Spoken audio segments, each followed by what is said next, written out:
Buenos días, hermanos, Dios les bendiga ricamente. Qué bueno es poder estar otra vez con ustedes en este rato, poder compartir esta lección de nuevo. Ya estamos bastante adelantados en el libro de los Hechos. Estamos en el capítulo 23, ya por la mitad prácticamente de ese capítulo. Doy gracias a Dios porque ya van más de 40 y tantos clases o sesiones grabadas. Como siempre les digo, espero que haya sido para la bendición, edificación de ustedes. Lo que encuentren bueno en todos estos estudios, acháquenselo al Señor. Él obra a través de nuestras debilidades también. Y lo que encuentren malo, échenme la culpa a mí y lo desechen, no hay problema. Al fin y al cabo, no tengo un derecho sobre la Biblia, ¿verdad? Pero estoy enseñando lo que el Señor me muestra a mí, mi palabra, y espero que sea edificación para todos ustedes también. Hoy vamos a trabajar sobre el libro de los Hechos, capítulo 23, los versos 12. Otra gran lectura larga. Ya me dijeron que la anterior fue larga, sí es cierto, pero así van los estudios. Vamos a estar leyendo hasta el capítulo 24, verso 27. Prácticamente todo el capítulo, la mitad más o menos del capítulo 24.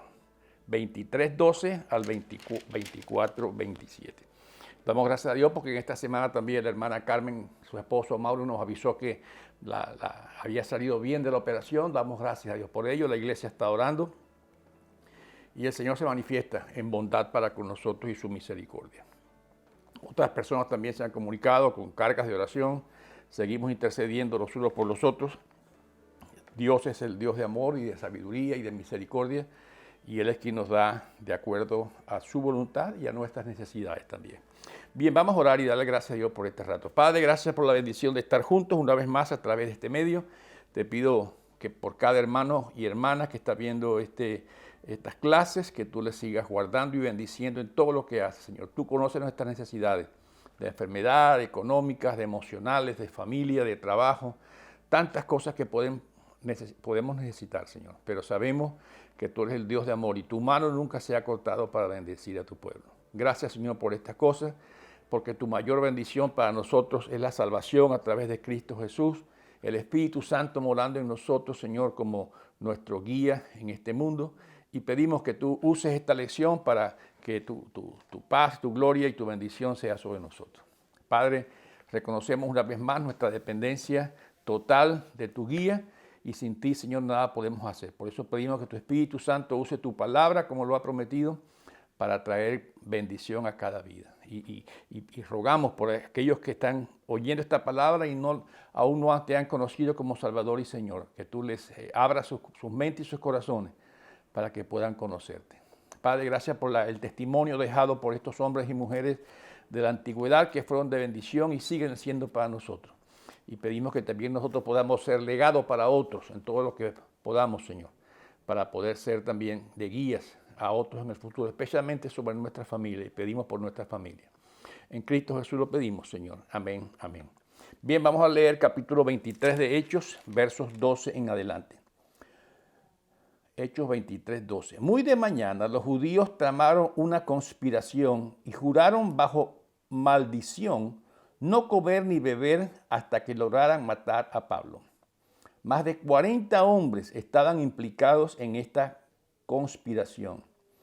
Se presentaron, ante los jefes de los sacerdotes y los ancianos y le dijeron: nosotros hemos jurado bajo maldición no comer hasta que logremos matar a Pablo.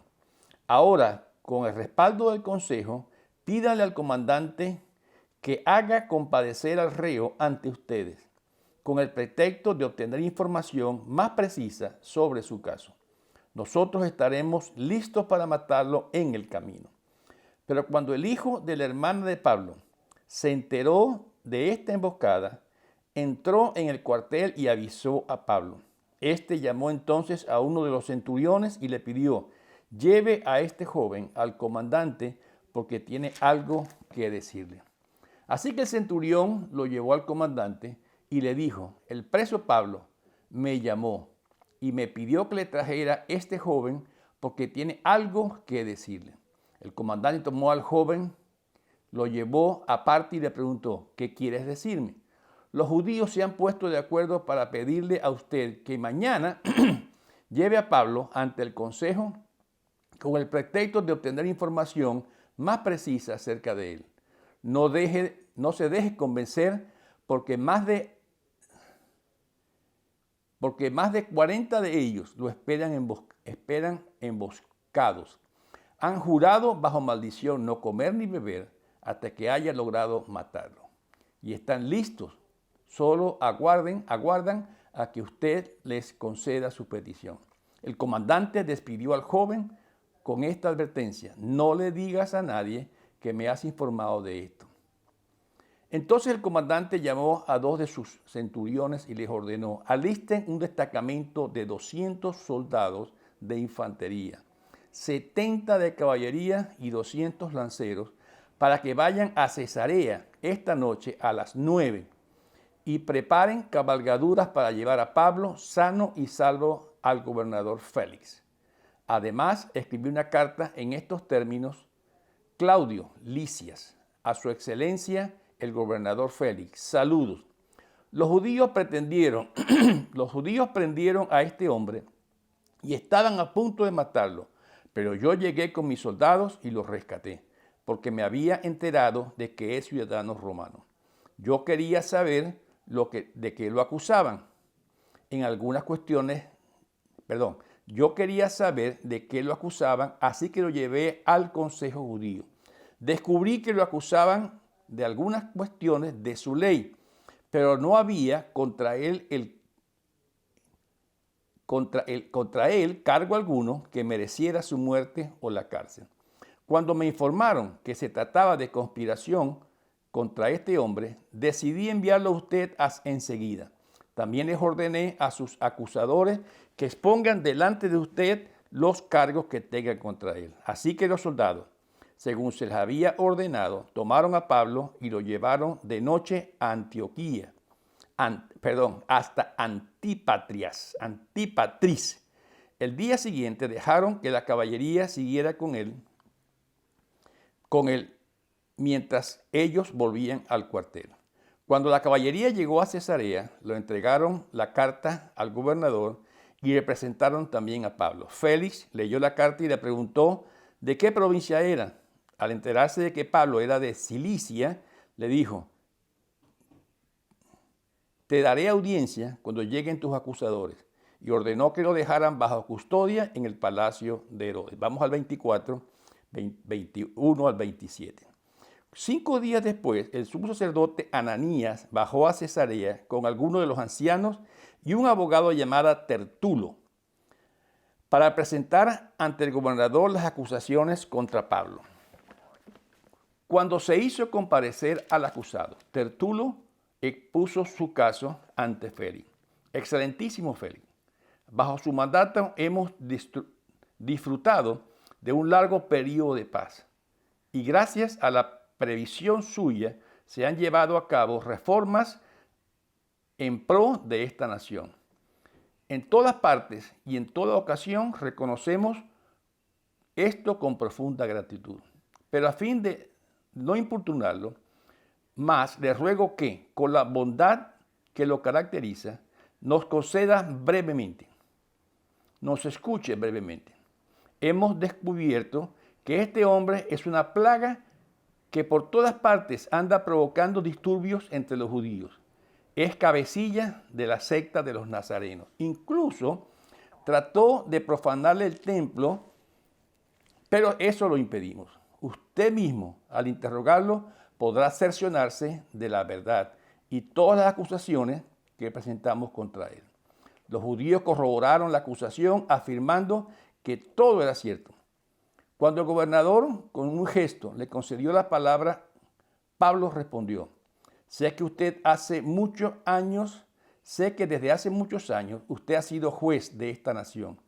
Así que de buena gana presento mi defensa.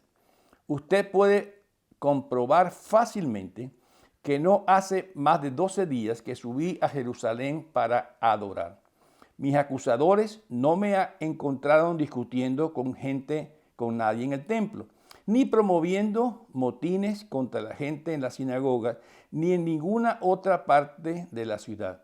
tampoco pueden probarle a usted las cosas que ahora me acusan. Sin embargo, esto sí confieso, que adoro a Dios de nuestros antepasados, siguiendo el camino de que mis acusadores llaman secta. Pues estoy de acuerdo con todo lo que le enseña la ley y creo lo que está escrito en los profetas. Tengo en Dios la misma esperanza de que estos hombres profesan, de que habrá una resurrección de los justos y los injustos. En todo esto se procuró conservar siempre limpia, en todo esto procuro conservar siempre limpia mi conciencia delante de Dios y de los hombres. Después de una ausencia de varios años, volví a Jerusalén para traerle donativos a mi pueblo y presentar ofrendas. En esto estaba haciéndome ya purificado cuando me encontraron en el templo. No me acompañaba ninguna multitud ni estaba implicado en ningún disturbio. Lo que me vieron eran algunos judíos de la provincia de Asia y son ellos los que deberían estar delante de usted para formular estas acusaciones, si es que alguien tiene algo contra mí. De otro modo, estos que están aquí deberían declarar qué delito hallaron en mí cuando compadecí ante el consejo, a no ser que les exclamé en presencia de ellos, es por la resurrección de los muertos, por lo que hoy me encuentro procesado delante de ustedes. Entonces Félix, que estaba bien informado del camino, suspendió la sesión. Cuando venga el comandante Lisias, decidiré mi caso, les dijo. Luego ordenó al centurión que mantuviera custodiado a Pablo, pero que le diera cierta libertad y permitiera que sus amigos lo atendieran. Algunos días después, llegó Félix con su esposa Drusila, que era judía. Mandó llamar a Pablo y lo escuchó hablar acerca de la fe en Cristo Jesús. Al disertar Pablo sobre la justicia, el dominio propio o el juicio venidero, Félix tuvo miedo y le dijo: basta por ahora, puedes retirarte. Cuando sea oportuno, te mandaré a llamar otra vez. Félix también esperaba que Pablo le ofreciera dinero, por eso mandaba llamarlo con frecuencia y conversaba con él. Ese es el versículo 26. Y el 27 dice: transcurridos 2 años, Félix tuvo como sucesor a Porcio Festo, pero como Félix quería congraciarse con los judíos, dejó preso a Pablo.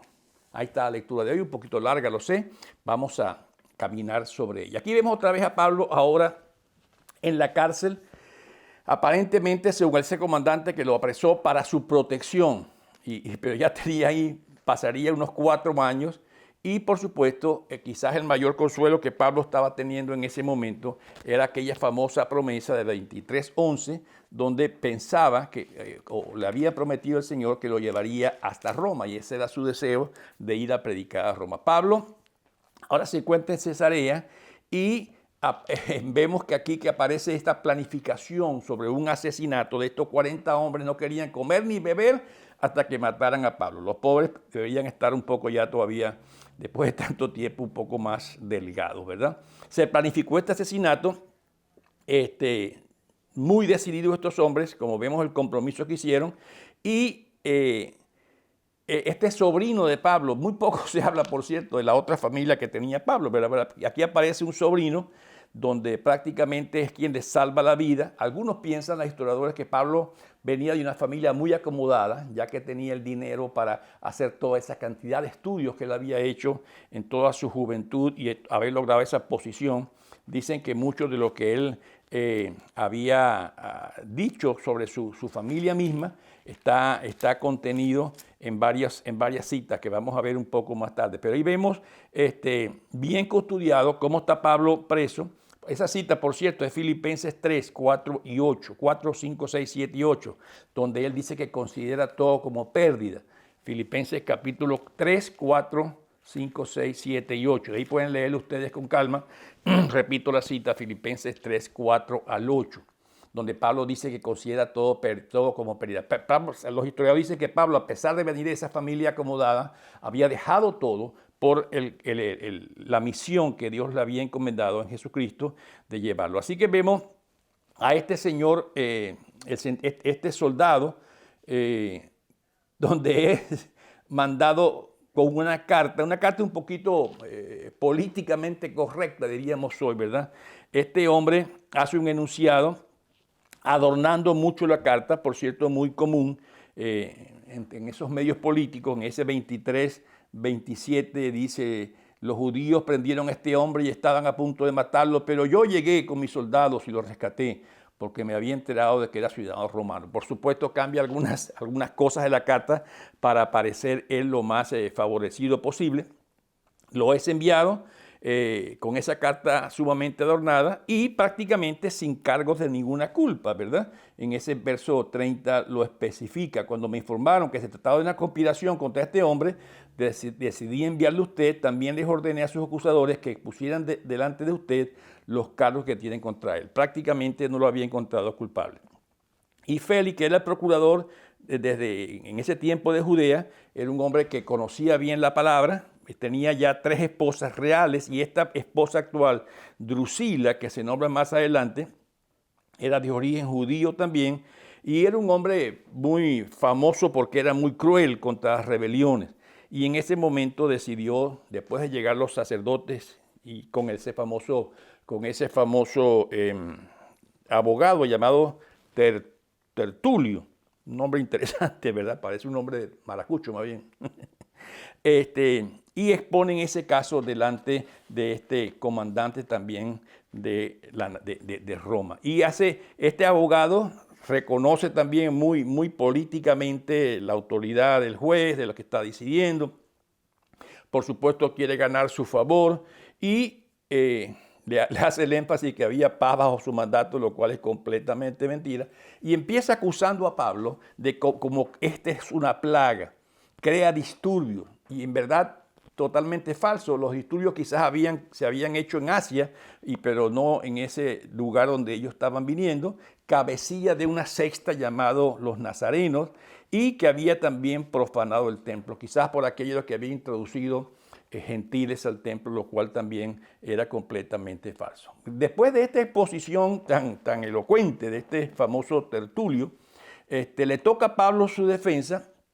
Y por supuesto Pablo se luce, por decir así, con esa defensa bien ordenada y responde cada acusación. La vamos a estudiar un poquito más adelante. Cada acusación que es hecha contra él, Pablo la defiende o la refuta más bien con mucha claridad y mucha fuerza, a un punto que el mismo Félix lo reconoce como inocente. No hay culpabilidad en este hombre, ¿verdad? No tienen pruebas para acusarlo.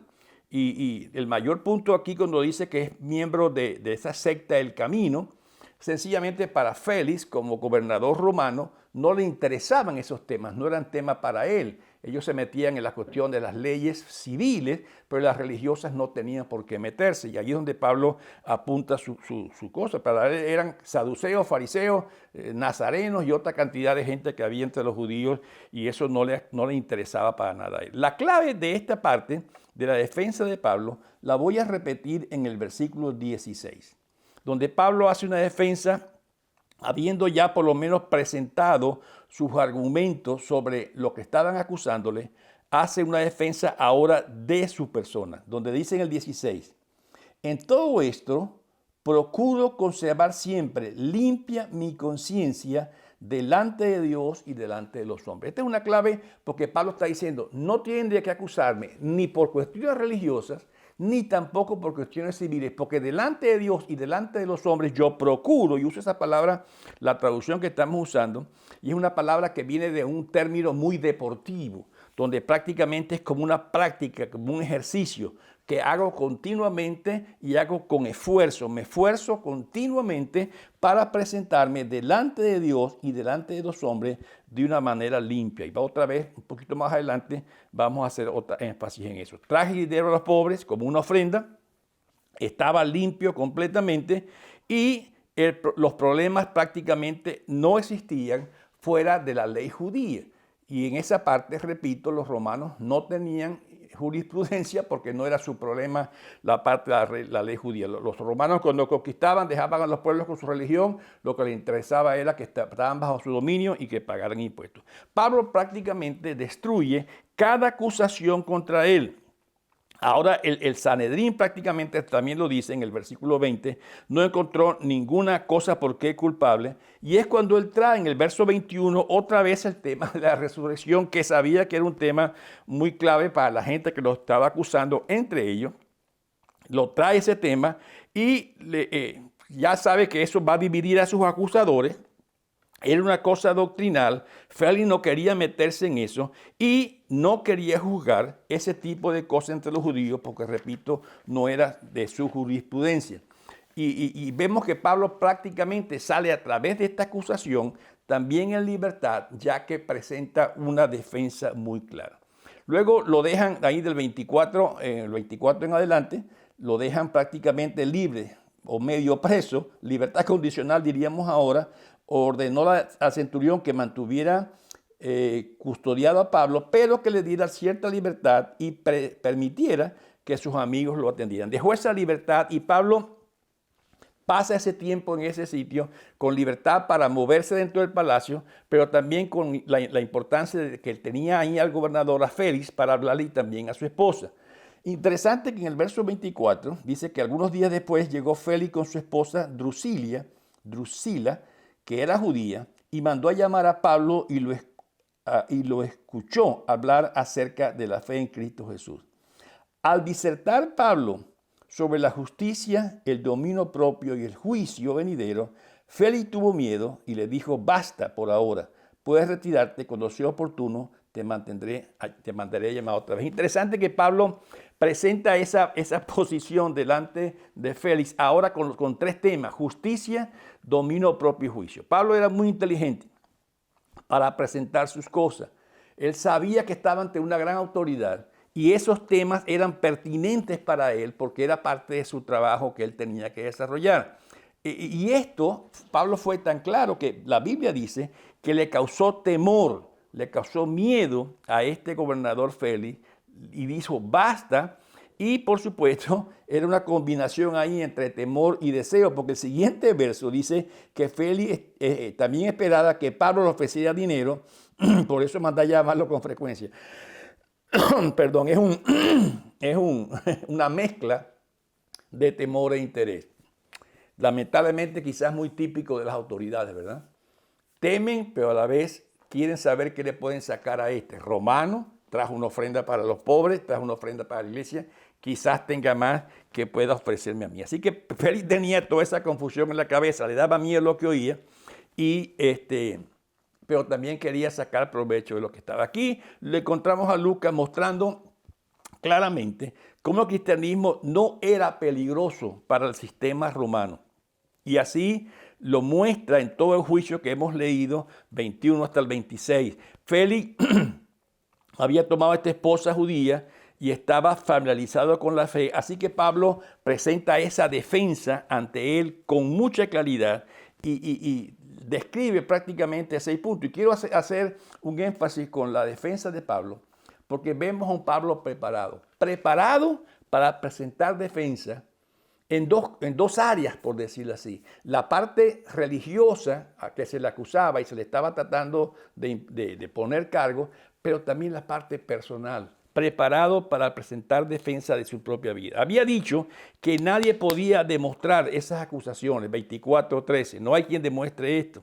Más adelante, 24:15, le dice que los judíos que los podían acusar, que son los de Asia, no estaban ahí. Así que estos que estaban ahí tampoco tenían que ver con aquellos que lo estaban acusando. Así que no eran acusadores pertinentes. En el 24 mismo capítulo, verso 20, dice que el Sanedrín era incapaz de presentar acusaciones claras en contra de él.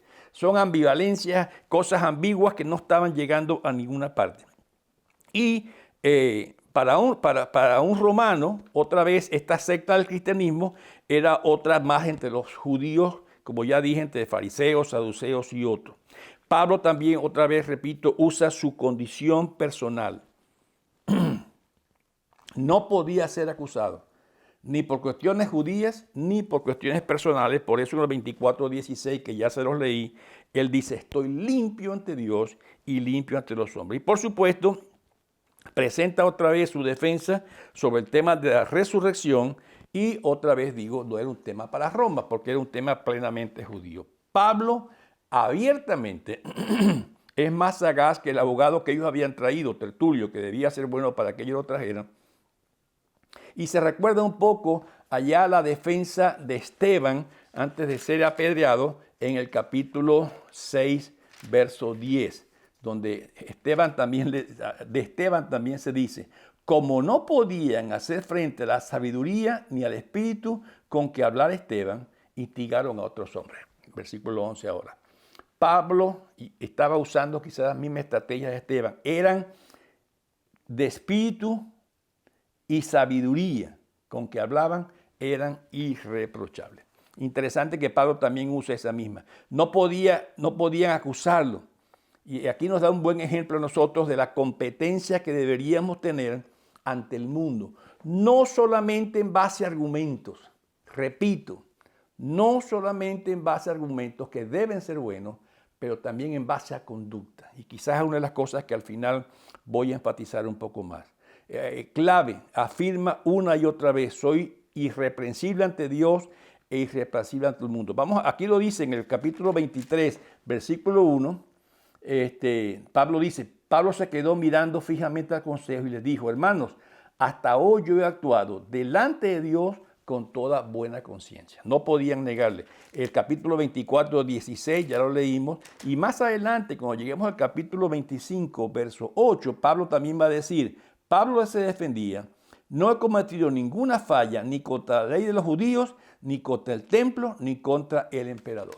Pablo estaba claro en sus argumentos teológicos, los defendía, pero una vez más enfatizo, su conducta personal era también capaz de aguantar una investigación porque estaba claro, y esto era clave para Pablo.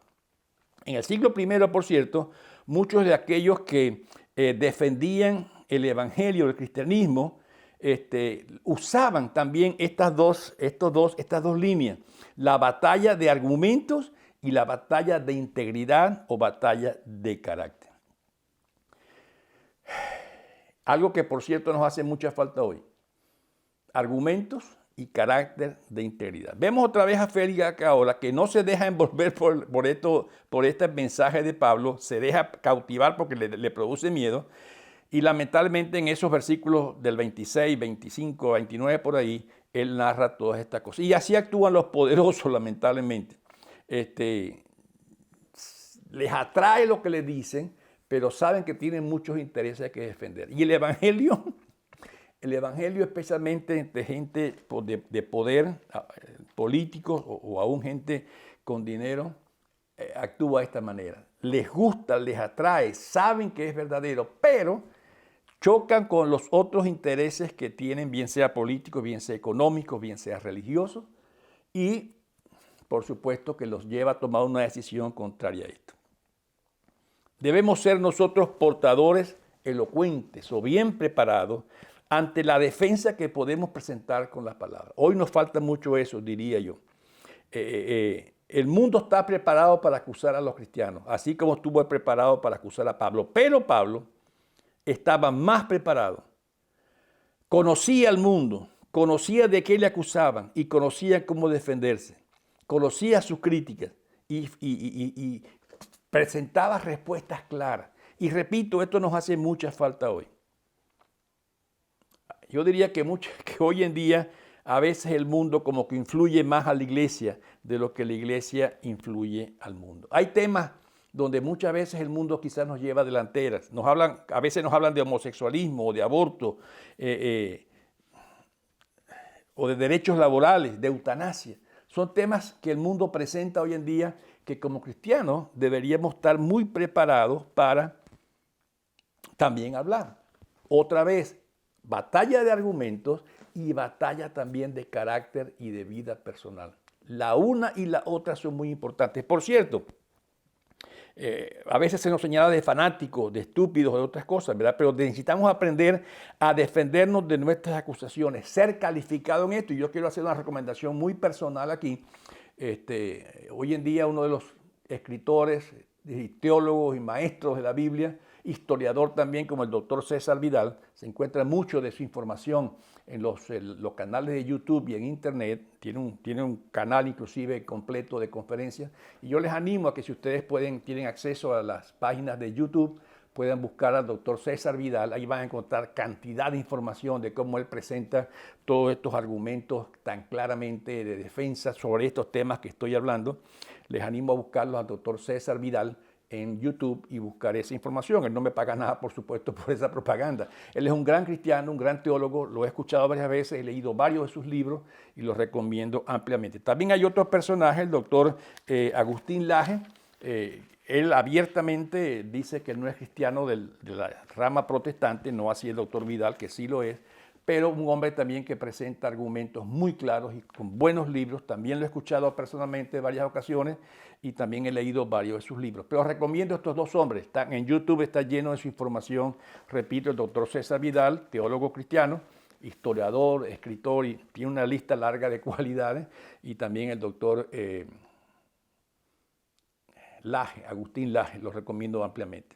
Pero aquí claramente dice que los cristianos debemos ser portadores irreprensibles ante estas dos batallas de argumento y de integridad. Por eso en ese 24:16 Pablo dice, examínenme por lo teológico, examínenme por lo personal, y en los dos estoy tranquilo, porque debemos de ser defensores, así como lo fue Pablo, del cristianismo, que usaron estos argumentos claramente, pero con vidas irreprensibles. Y eso era una poderosa defensa. Hoy se nos exige una conducta que demuestre en nuestras vidas lo que realmente predicamos. Y esto es clave, hermanos, si queremos ser efectivos en el día de hoy. Nuestra predicación debe ir acorde con nuestra vida personal. Y las dos cosas no deben contradecirse. Difícil esto, sí es cierto. Que nos estamos equivocando mucho, sí es cierto. Hoy el mundo vive, yo diría, una grave crisis moral. Los principios morales hoy están siendo desafiados y el mundo trata de quitar todo freno moral. Y lo vemos en diferentes manifestaciones, desde la ideología de género hasta la política, hasta la economía y tantas otras cosas. Y hoy en día quizás hay grupos que enfatizan más los milagros, pero son muy relajados en la parte moral. Cuidado con eso. Otros enfatizan quizás mucho la experiencia milagrosa en su vida, pero vidas morales muy cuestionables. Y esto es grave, no concuerda lo uno con lo otro, por lo tanto las dos se destruyen. Tengamos cuidado con esto, hermano. No quiero ahondar más porque yo sé que ustedes están ya maquinando su propia idea. Sigan lo que ustedes están pensando, no se preocupen por eso. A algunos les da miedo exhortar hasta los miembros de su iglesia, a algunos pastores les da miedo exhortar para la vida santa por temor a perderlos, ¿verdad? Y esto es grave, esto es triste y no debe estar pasando. En el Nuevo Testamento se nos enseña mucho sobre una vida de santidad en Dios. Enseña más de una vida de santidad en Dios que enseñanza sobre guerra espiritual, por cierto. Y hoy hay más enseñanza sobre guerra espiritual que sobre santidad. Yo quiero terminar la clase de hoy con dos lecturas sobre este tema, porque es un énfasis que yo le oro al Espíritu Santo para que redarguya a cada uno que está viendo esto y le enseñe a su manera personal lo que necesita saber sobre ello. El primer pasaje, el primer versículo, está en 1 Tesalonicenses capítulo 5. 1 Tesalonicenses capítulo 5, el verso 23. Dice así: que Dios mismo, el Dios de paz, los santifique por completo y conserve todo su ser, espíritu, alma y cuerpo irreprochable para la venida de nuestro Señor Jesucristo. Lo dice claramente, lo repito, que Dios mismo, el Dios de paz, los santifique por completo y conserve todo su ser, espíritu, alma y cuerpo irreprochable para la venida de nuestro Señor Jesucristo. Y también en el libro de Hebreos, capítulo 10, el verso 24. Solamente para dejarlo con ustedes. Hebreos 10, 24. Procurémonos los unos a los otros, preocupémonos los unos por los otros, a fin de estimularnos al amor y a las buenas obras. Dios está pendiente de nosotros. Pero recuerden algo, hermano, el mundo también está pendiente. No tanto de nuestro hablar, está más pendiente de nuestro actuar. Y yo lo dejo con este pensamiento. Si vamos a defender el cristianismo, tengamos buenos argumentos para hacerlo, preparándonos. Por eso les aconsejo estos dos hombres que son muy populares hoy en día, el doctor César Vidal y el doctor Laje, Agustín Laje. Hay mucha información sobre eso. Si encuentran un libro, por supuesto que les recomiendo leerlo. Cualquiera de ellos son excelentes. Pero también estemos listos para presentar defensa de nuestra actitud moral, personal, con nuestra propia vida. Si esas dos cosas no concuerdan, será difícil que el mundo nos oiga, así como oyeron a Pablo y produjo todo lo que se produjo. Qué bueno, hermanos, que estos pensamientos y la lectura de su palabra sean de bien para todos ustedes y que el Espíritu la use para la enseñanza personal. Gracias por este tiempo, gracias por escucharme, gracias por las palabras que me mandan de ánimo para seguir en estos estudios. Ya vamos bastante adelantados en hechos. El próximo libro va a ser bueno también, así que yo les animo a seguir pendientes y gracias por sus palabras. En Cristo Jesús los bendigo. Padre, gracias por todas estas cosas que tú nos das. Permítenos vivir hoy, Señor, preparados para presentar defensa del Evangelio, no solamente con una parte argumental, sino con nuestra vida personal, que sea un reflejo claro del cambio producido por el Evangelio en nuestra vida, en nuestras relaciones familiares, personales, de trabajo, con el gobierno, con nuestros vecinos, con la sociedad. Que tú nos permitas ser luz y ejemplo con tu palabra y con nuestra vida de que somos hijos tuyos. Bendice a cada hermano y hermana que está escuchando, guárdale en todo lo que hace y en Cristo Jesús les bendigo. Amén y amén. Dios les bendiga, hermanos. Muchas gracias.